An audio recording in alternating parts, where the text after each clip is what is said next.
жол агартуучу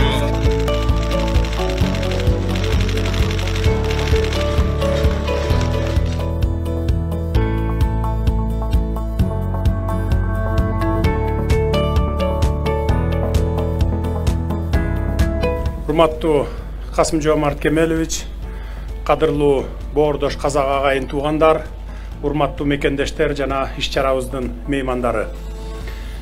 Бүгүн кыргыз-казак эли үчүн маанилүү күн. Биз бул күнгө кылымдарды бирге карыткан, бата айтсак алкышы бир, санат айтсак айтышы бир, канатташ казак боордошторубузду тосууга өзгөчө ниет, өзгөчө толкундануу, ата-бабалардан бери келаткан бир туугандык жылуу сезим менен даярдык көрдүк. Ошентип, казак элинин улуу акыны, философ, гуманист, көркөм сөздүн чебери Абай Кунанбай уулунун айкелинин ачылыш аземине чогулуп олтурабыз. Барыңыздарды сөз касиетин даңаза кылган улуу акындын Бишкек шаарындагы айкелинин ачылышы менен чын жүрөктөн куттуктаймын.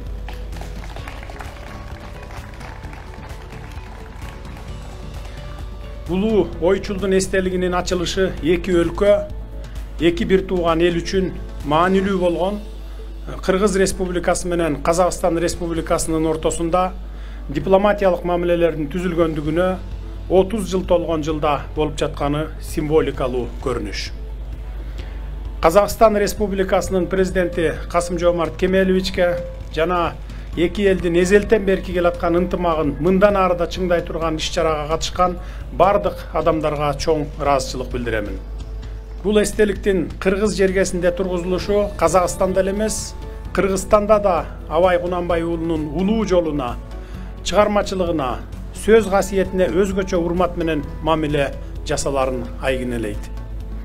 Айкөл Манас менен Ер көкчөдөй баатырларды, Токтогул менен Абайдай акындарды, Чыңгыз менен Мухтардай улуу жазуучуларды жараткан асыл эл экенибизди дагы бир жолу даңазалайт. Урматтуу Касым-Жомарт Кемелович, Абай Кунанбай уулунун өмүрү жана чыгармачылык жолу кылымдардан бери ооздон түшпөй келаткан накыл кептери тууралуу окумуштуулар, илимий кызматкерлер эле эмес, төкмөлөрүбүз менен жазуучуларыбыз дагы көп эскерип, таамай таасын көптөгөн эмгектерди калтырышкан.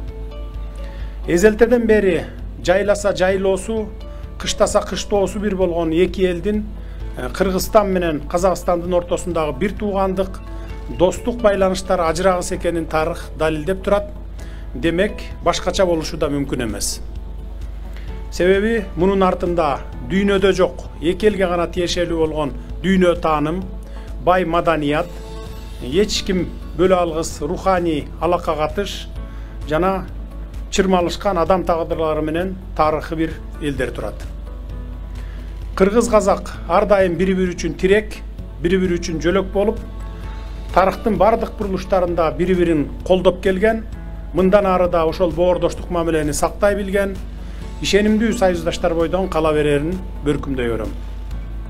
Урматтуу Касым-Жомарт Кемелович, 2020 жылы казак элинин классиги Абай Кунанбай уулунун 175 жылдыгына карата анын адабий мурасын кеңирүү жайылтуу максатында Алыкул Осмонов атындагы Кыргыз улуттук китепканасында Абай атындагы маданий борбор ачылгандыгын эске сала кетейин. Кыргызстан менен Казакстан элинин жакындашуусунда гуманитардык байланыштардын өзгөчө орду бар. Боордош эки элдин жалпы руханий мурасын сактоону милдет деп эсептейм. Биз тарыхый, маданий, тил жана каада салт жагынан тамыры бир болгон эки боордош элбиз. Биздин тышкы саясатыбызда Казакстан Республикасы артыкчылыктуу орунду ээлейт жана ага өзгөчө маани берилерин баса белгилейм. Байыртадан калыптанган бекем достукка жана бир туугандыкка негизделген союздаштык жана стратегиялык өнөктөштүк кызматташууну чыңдоо биздин башкы милдетибиз.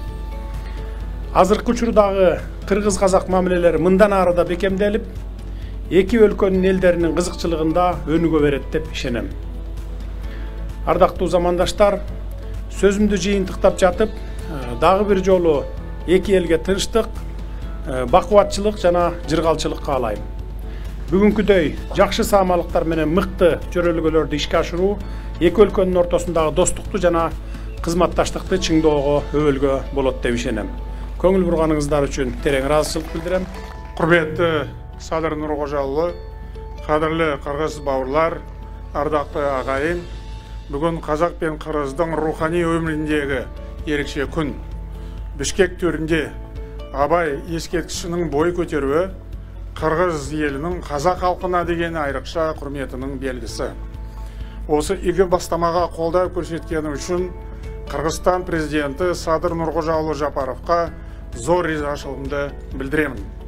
Бұл қадам Алатаудың бөктерін қатар жайлаған екі елдің бауырластығын бекемдей түсетіні сөзсіз.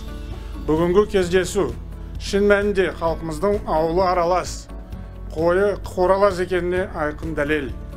Ағайын елдердің тамырластығын кезінде Абайды айтқан. Ұлы ақын қазақтың тарихына тоқталған кезде қырғыз бауырларды ерекше атап өткен.